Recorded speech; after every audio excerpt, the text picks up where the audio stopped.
గౌరవనీయులు పర్వీన్ భాను మేడం గారు దయచేసి రండి. మేడం గారు, పెద్దలు గౌరవనీయులు కదిరి శాసనసభ్యులు శ్రీ కందికుంట వెంకటప్రసాద్ గారు స్టేజ్ మీదకి రావాల్సిందిగా వారిని ఏపీఎస్ఆర్టీసీ కదిరి డిపో తరఫున హృదయపూర్వకంగా ఆహ్వానిస్తూ ఉన్నాం. నమస్కారం.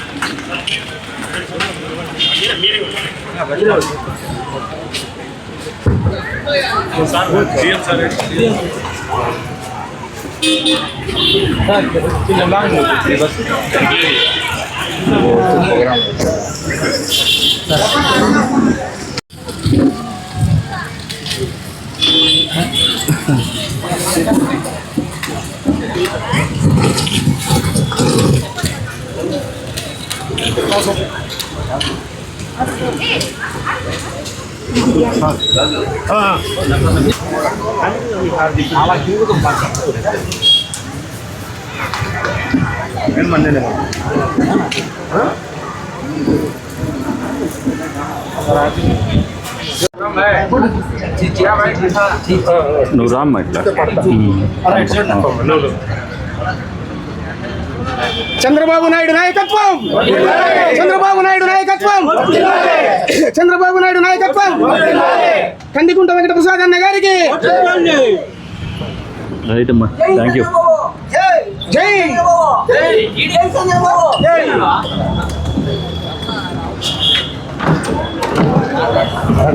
దయచేసి వేదిక మీదకి రావాలి. పేరు పేరున అందరినీ ఆహ్వానించలేము, పేర్లు లేవు కాబట్టి దయచేసి అన్యదా భావించకుండా మీకు స్టేజ్ మీద సీట్లు కేటాయించడమైనది. దయచేసి మీరందరూ కూడా వేదిక మీదకి రావాలి. ఈరోజు మన దివ్యాంగుల కోసం ఉచిత ప్రయాణం గురించి ఈ సభలో వచ్చిన ముఖ్య అతిథులుగా మన అందరి ప్రియతమ నాయకులు కదిరి ఎమ్మెల్యే కందికుంట వెంకటప్రసాద్ గారికి, అదేవిధంగా మన ఆర్డీఓ గారికి, అదేవిధంగా ఆర్టీసీ ఆఫీసర్లకు, మన తెలుగుదేశం పార్టీ నాయకులకి, ఇక్కడికి వచ్చిన వేదిక క్రింద ఉన్న అందరికీ, మన అందరి సహోదరులకి, పత్రికా విలేకరులకు పేరు నమస్కారాలు చేస్తున్నాను. ఈరోజు కూటమి ప్రభుత్వంలో మన ముఖ్యమంత్రి నారా చంద్రబాబు నాయుడు గారు ప్రతి ఒక్క కులానికి, వర్గానికి, ప్రతి ఒక్కరి కోసం ఎన్నో అహర్నిశలు కష్టపడుతూ ఎన్నో సంక్షేమ కార్యక్రమాలు చేస్తూ ఈ కూటమి ప్రభుత్వం మా మంచి ప్రభుత్వం అన్న విధంగా ఈరోజు కొనసాగుతూ ఉంది. ఒక విషయం చెప్పాలంటే, మా ప్రభుత్వం రాకముందు ఆ రోజు చెప్పిన సూపర్ 6లో ఆ కార్యక్రమాలన్నీ పూర్తి చేస్తూ మహిళలకు ఉచిత ప్రయాణం కూడా కల్పించారు. అదేవిధంగా దివ్యాంగుల దినోత్సవం నాపొద్దు దివ్యాంగులకు కూడా మేము ఉచిత ప్రయాణం కల్పిస్తామని చెప్పిన మాట ప్రకారం ఈరోజు చంద్రబాబు నాయుడు గారు ఇదే సమయంలో గుంటూరులో అక్కడ లాంచ్ చేస్తున్నారు. ఎక్కడ ఏ నియోజకవర్గంలో ఆ నియోజకవర్గం ఎమ్మెల్యేలు ఈరోజు రిబ్బన్ కటింగ్ చేసి దివ్యాంగులకు ఈ శుభముహూర్తాన వాళ్లకు ఈ కానుక ఇవ్వదలుచున్నారు. అదేవిధంగా దివ్యాంగుల కోసం ఎవరి మీద ఆధారపడకూడదని చెప్పేసి 6,000 రూపాయలు అయితేనేమి, 15,000 రూపాయలు అయితేనేమి పెన్షన్లు ఇచ్చి వాళ్లకు మనం ఉన్నాము అని చెప్పేసి అండగా ప్రభుత్వం ఈరోజు ముఖ్యమంత్రి నారా చంద్రబాబు నాయుడు గారు నేనున్నాను అని చెప్పి భరోసా కల్పించి, అదేవిధంగా ప్రతి ఒక్క విషయంలో ముందుకు వెళ్తున్న మన ముఖ్యమంత్రి గారికి మన అందరి తరఫున అదేవిధంగా దివ్యాంగుల తరఫున అందరి తరఫున కృతజ్ఞతలు తెలియజేస్తూ శుభాకాంక్షలు తెలియజేస్తున్నాను. అదేవిధంగా మన దివ్యాంగ సహోదరులకు కూడా శుభాకాంక్షలు తెలియజేస్తున్నాను. తరఫున సూర్యనారాయణ గారు 2 మాటలు మాట్లాడతారు. హలో, కార్యక్రమానికి విచ్చేసినటువంటి మా దివ్యాంగ సోదర సోదరీమణులకు, అలాగే వేదికను అలంకరించినటువంటి కదిరి నియోజకవర్గ శాసనసభ్యులు శ్రీ కందికుంట వెంకటప్రసాద్ గారికి, అలాగే స్వచ్ఛ డైరెక్టర్ గారు పర్వీన్ భాను అక్క గారికి, తర్వాత ఆర్డీఓ శర్మ గారికి, పిఎం గారికి, అందరికీ నా నమస్కారాలు తెలియజేసుకుంటూ, ముఖ్యంగా నేటికి ఈ చారిత్రాత్మక నిర్ణయం తీసుకోవడం చంద్రబాబు నాయుడు గారు, గౌరవనీయులు ముఖ్యమంత్రి చంద్రబాబు నాయుడు గారు చాలా హర్షదాయకమైనటువంటిది.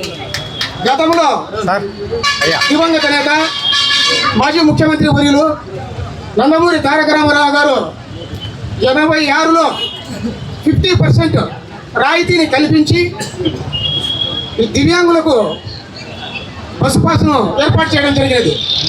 కరెక్ట్గా నేటికి అనగా ఒక నెల ఇంచుమించు రమారమి ఇప్పటికీ 40 సంవత్సరాలు దాదాపుగా ఈ చారిత్రక నిర్ణయంలో పెను మార్పులు జరిగాయి. మా దివ్యాంగులకు ఉచిత బస్సు పాసు కేటాయించడమే కాకుండా హైటెక్ లగ్జరీ సర్వీసుల్లో కూడా 50% రాయితీని ఏర్పాటు చేయించడం చాలా హర్షదాయకం. దీనికి తోడు నేను మాట్లాడాల్సిన మాట ఏమంటే ఆర్టీసీ డిపో యాజమాన్యానికి సిబ్బంది డ్రైవరు కండక్టర్ గారికి చెప్పడం ఏమంటే మా దివ్యాంగులకు 9-10 సీట్లు కేటాయిస్తామని చెప్పినారు. వాటిలో మాకు ఖచ్చితంగా మేము ఇబ్బంది పడకుండా మహిళలకైతే ఏ విధంగా సీట్ల రిజర్వేషన్ కేటాయించి చేస్తారో ఇప్పుడు బస్సు కండక్టర్ గారు చెప్తారు లేడీస్ సీట్ రిజర్వేషన్ వాళ్ళకి ఇవ్వండి అని. అదే విధంగానే అడ్డం తిండి మీరు అడ్డం తిండి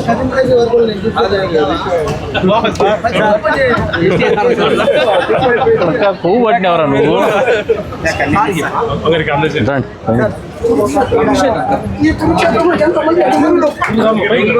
మీరు రండమ్మా.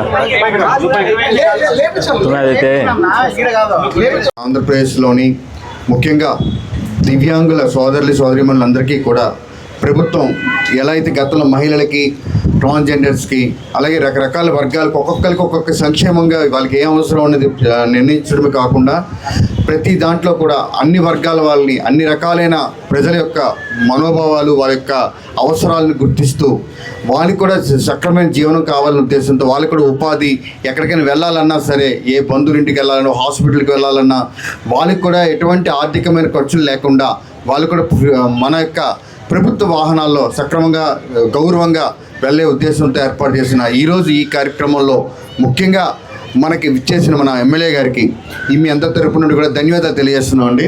అలాగే స్థానిక ప్రజాప్రతినిధులకి, అలాగే మా సిస్టర్ లాంటి మా బ్యాంక్ గారికి, పర్వీన్ గారు, తర్వాత మన మిత్రులందరికీ కూడా ఈ తరపున చేస్తూ ముఖ్యంగా ఈ యొక్క సంక్షేమ పథకానికి ఎవరైతే అర్హులై వచ్చి ఉన్నారో ప్రత్యేకంగా అందరు దివ్యాంగ సోదరులందరికీ కూడా నమస్కారాలండి. ఈ యొక్క పథకాన్ని దుర్వినియోగం చేయవద్దు దయచేసి. అలాగే బస్సుల్లో కూడా ఎక్కేటప్పుడు వెళ్ళేటప్పుడు చాలా సంస్కారకంగా గౌరవంగా దిగడం ఎక్కడం చేయండి. ఎటువంటి పరిస్థితుల్లో తగువులు కానీ గొడవలు కానీ చేయొద్దు. మంచి పథకాన్ని మంచి ఉన్నతంగా, ఉత్తమంగా, హోదాగా బయటకు ఎక్కేటప్పుడు వెళ్ళండి. మీకు వచ్చిన ఎస్కార్ట్స్ని కూడా వాళ్ళకి ముందుగానే చెప్పండి, ఎవరితోటి కూడా తగులు చేయకండి. ఎందుకంటే మీ వల్ల ఎటువంటి ఇబ్బందులు తోటి ప్రయాణికులు రాకూడదు. అలాగే మీరు కూడా సగౌరవంగా ఈ యొక్క ప్రయాణాన్ని వినియోగించుకోవాలని రాష్ట్ర ప్రభుత్వానికి మీ అందరి తరఫున ఒకసారి కృతజ్ఞతలు తెలియజేస్తూ మీ అందరికీ ధన్యవాదాలు. నమస్తే అండి. In-charge depot manager Shri Ramakrishna గారు వేదిక మీదకి రావాల్సిందిగా కోరుచున్నాను. దయచేసి అందరూ కూర్చోవాలి, మరి ఏం కనపడదు, అడ్డం ఉన్నారు. మీడియా ప్రతినిధులకు ఏపీఎస్ఆర్టీసీ కదిరి డిపో తరఫున ఇది వరకు ఏపీఎస్ఆర్టీసీ కదిరి డిపో తరఫున దివ్యాంగులకు దాదాపు 2000 పాసులు ఇష్యూ చేయడం జరిగింది. ఇవాళకి ఉన్న లెక్కల ప్రకారం అందులో 80% మందికి ఎస్కార్ట్తో పర్మిషన్ కూడా ఇవ్వడం జరిగింది సార్.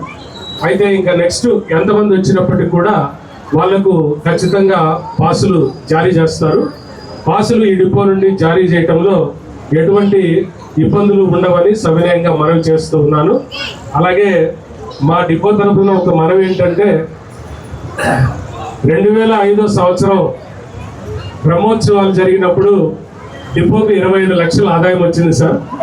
నిన్నటి రోజు దాదాపు 40 లక్షల ఆదాయం వచ్చింది సార్.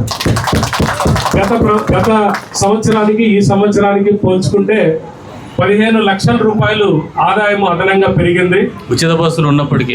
అవును సార్, ఉచిత బస్సులు ఉన్నప్పటికీ అప్పుడు ఉచిత బస్సులు లేవు. ఆ ప్రభావం అయితే దాని మీద తీవ్రంగానే ఉంది. అయితే ఇటీవల కాలంలో తమరు ప్రతి కార్యక్రమాన్ని ప్రెస్టీజియస్గా తీసుకొని నిర్వహిస్తూ ఉన్నారు. ఇటు ఈ యోగ వేమన ఆ కార్యక్రమం, తిమ్మమ్మరిమాన కార్యక్రమం, తర్వాత బ్రహ్మోత్సవాలు, ఈ విధంగా ప్రతి కార్యక్రమాన్ని ప్రెస్టీజియస్గా తీసుకొని చేయడంతో ఆర్టీసీ సంస్థగా మేము కూడా మా సంపూర్ణ సహకారాలు అందిస్తూ మీ వెనక నడుస్తూనే ఉన్నాం, మీ ఆశయాలకు అనుగుణంగా పనిచేస్తూనే ఉన్నాం. ఆ మేరకు ప్రజలకు సౌకర్యం కల్పిస్తూనే మా డిపోకు గణనీయంగా ఆదాయం కూడా పెంచుకుంటున్నాం. ఉమ్మడి జిల్లాల్లో ఆదాయంలో మనమే ప్రథమ స్థానంలో ఉన్నాం. ఇటువంటి పరిస్థితుల్లో మేము కష్టపడి పనిచేయటానికి, మీ వెనక నడవటానికి మాకే ఇబ్బందులు లేవు. కానీ తమరి చొరవతో ఈ సంవత్సరంలో కొన్ని ఎక్కువ బస్సులు తెప్పిస్తే మరింత సౌకర్యవంతంగా ఉంటుందని చెప్పేసి మేము ఆశిస్తున్నాం. మరి ఆ కార్యసాధనలో మీరే ముందుండాలి, మీరే ఇప్పించాలి. మిగతా సందర్భాల్లో చెప్తే దానికి ఫలితం ఉంటుందో లేదో, మరి పరిస్థితులు ఎలా ఉంటాయో తెలియదు. కాబట్టి మా డిపో ప్రాంగణంలో ఇంత పెద్ద సమావేశం ఏర్పాటు చేసి ప్రజలందరి మధ్య ఓ చారిత్రాత్మకమైనటువంటి కార్యక్రమం జరుగుతుంది. కాబట్టి అందరూ ఇచ్చేసినటువంటి ఈ సందర్భంగా మరి కదిరి నియోజకవర్గ ప్రజల సౌకర్యార్థమై ఈ డిపోలో బస్సుల సంఖ్య పెరగాల్సినటువంటి అవసరం ఉంది. కాబట్టి సహృదయంతో మా విన్నపాన్ని స్వీకరించి భవిష్యత్తులో బస్సుల సంఖ్య పెంచి డిపో అభివృద్ధికి, ప్రయాణికుల సౌకర్యార్థం తమరు కృషి చేయాల్సిందిగా సవినయంగా మనవి చేస్తూ ఈ సందర్భంగా తమరు అమూల్యమైన సందేశాన్ని ఇవ్వాల్సిందిగా కోరుచున్నాను.